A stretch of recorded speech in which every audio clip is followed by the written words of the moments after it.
Welcome to Moe's Backyard Barbecue and Grill. I'm Moe, this is my partner Moxie, and today we're going to smoke some cheese.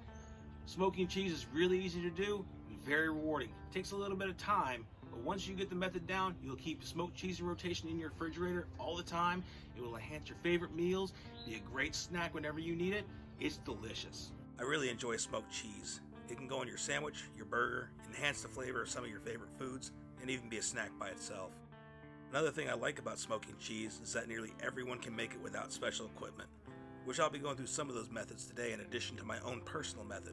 First thing I do is take all the cheese out of the packages, arrange them on a cooling rack, and cover with parchment paper and let them reach room temperature. Wax paper, plastic wrap, or aluminum will do just fine. It's just to keep the dust and other debris off the cheese until you're ready to put them in the smoker. After about an hour or so, they should be at room temperature or getting very close. If there's some condensation, just use a paper towel to pat them dry. For the cheese, I found that 8-ounce bricks work well to capture the flavor, though I've done 1-pound blocks before and had some good results too. Ooh. Well, yikes. But that isn't going to stop us from smoking this cheese. Because rain, sleet, or snow, we're not going to stop. We're going to smoke this cheese, and I'm going to show you how. Everybody can do it. It's delicious. Try it. Now, even though it's raining, we're still going to smoke. I got my propane Masterbuilt undercover, and that's what we're going to smoke in. Here comes my partner right now. So they're playing in the rain. Hey, Moxie, you want to go in? It's raining. These are what I'm going to use to smoke with. Got some hickory pellets. I got some lighter fluid, which is the only reason I keep lighter fluid around, is for this reason. I got my torch, and I got my smoking tube. Now this all together is going to make about 5 hours of smoke out of that tube. So I still got these cheese in there sitting waiting to get room temperature. They're almost there, so I need to get started. I'll go ahead and fill up my steel smoke tube with hickory pellets, drop some lighter fluid in the top, and light it. It'll sit here for about 10 minutes till it's ready to smolder, then I can put it in the smoker. Uh-oh, it's windy. We still got a few more minutes for this to go. Come on, champ. Stay burning. After about 10 minutes, I'll put the flame out, and as long as the pellets are smoldering really well, I can lay it down inside the smoker. I'm not worried about it going out, as it should stay lit the whole time. For the cheese, we'll go in immediately. And to put the softer cheese in the highest rack is to keep it away from the heat. This isn't really necessary given the weather, but it's a good habit to get into for the warmer days. Now you would think as cold and as gross as it is right now, I wouldn't want to smoke this cheese. But I do. And you should too, because it's good. Trust me, it's addicting. And you're going to never want to stop doing this. You're going to want to keep your fridge stocked at all times like I do. I love it. I swear, every time we put it in pasta, we put it in lasagna, we put it on our burgers, we put it in sandwiches, everything. It just makes everything better. We put it in chicken broccoli just 3 days ago, and it changed the whole meal. It was delicious. I don't think we'll ever do it without smoked cheese ever again. And I have a feeling if you do like it, you'll want to keep it in rotation in your fridge too. So now an hour and a half has passed. We're going to go flip the cheese over so we can get the even smoke on both sides. Depending on how it looks, I may only put it in for another hour, maybe hour and a half. But right now, I think with the cold air and it being rainy, we might just put it in for an hour and a half because I'm pretty sure condensation is built up on all the cheese blocks. Alright, so let's see what we got here. What's coming out the top? I gotta check those seals. Ooh, a little smoky in there. That's how we do. Open that right up real quick. Let's see what we got. Ooh.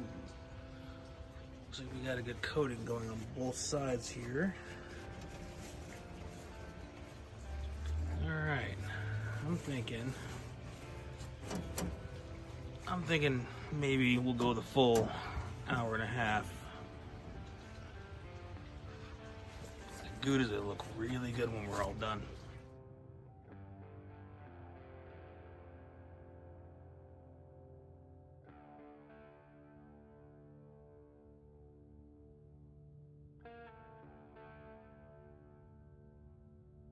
Ooh.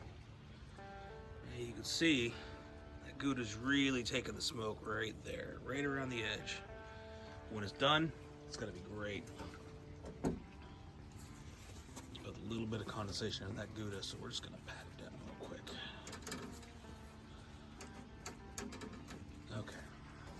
Okay. Now we're happy. Now we're gonna go pull the cheese out of the smoker. It should be well done by now.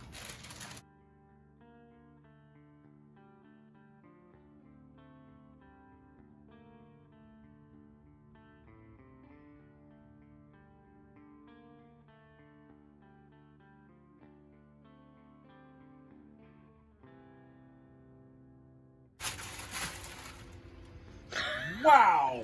What was that? A bird!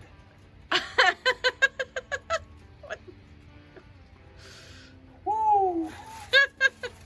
Out of me. Watch your profanity. Outtake reel.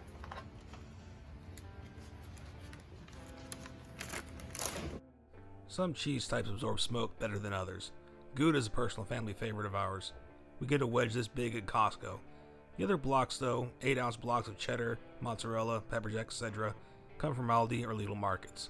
They got very good prices on their cheese there. What I'm doing now is I'm closing the cheese up to sit in the refrigerator for about 2 to 4 hours up to overnight. This will keep the cheese from being compressed from the vacuum sealing when it goes for its 2 to 4 week rest. It'll be worth it. The next day after night in the refrigerator, we got our cheddar, our Colby Jack, our mozzarella, our pepper jack, and our Gouda. Now we're going to vacuum seal them. Man, that was kind of cool. I should do that more often. It's a heck of a lot faster.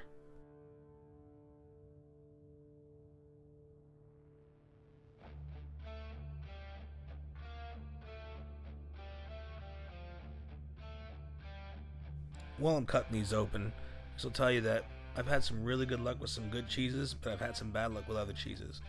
Some of the good ones I've had were the ones you see here, such as mozzarella, pepper jack, Colby Jack, Gouda, all the cheddars. Those have all turned out great. I've never had a problem with them. Some cheeses I haven't had great luck with, like the heavier, denser cheeses like Swiss, Romano, Parmesan, Velveeta. Those I haven't had great luck with. The bagged cheeses are another example of things I haven't had great luck with. They contain some additives that prevent the smoke from absorbing. I guess it really depends on what you get. You can experiment for yourself and see, but I haven't had great luck with these ones. I've had really good luck with the ones you're seeing here, and maybe a few other ones like Havarti, but for the most part, the best thing you can do is do this at home and experiment for yourself, because that's half the fun right there. Remember how I said in the intro how you could smoke cheese without any real special equipment? Well, this is what I mean. All I have is a sheet of aluminum foil, a couple handfuls of pellets, and maybe some coals out back if you want to go that far. You can even put a heating element underneath and it'll still do the same thing.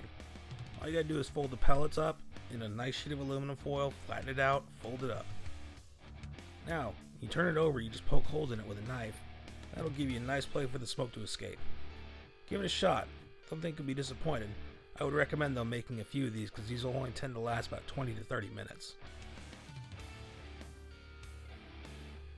No vacuum sealer? No problem. I did my first batch of smoked cheese this way before I bought a vacuum sealer. All I did was put the cheese in a zip bag, dunk it under water, push all the air out that I could, and zipped it up. It isn't perfect, but it gets the job done. Well, I hope you all enjoyed. I know I did. I know she did because she gets to taste everything. And I hope you guys join me next time because I got something special coming. Been waiting ages to grill this stuff up. So I'd love to share it with all of you. The whole entree, it's going to be great. I have a feeling. Thank you so much.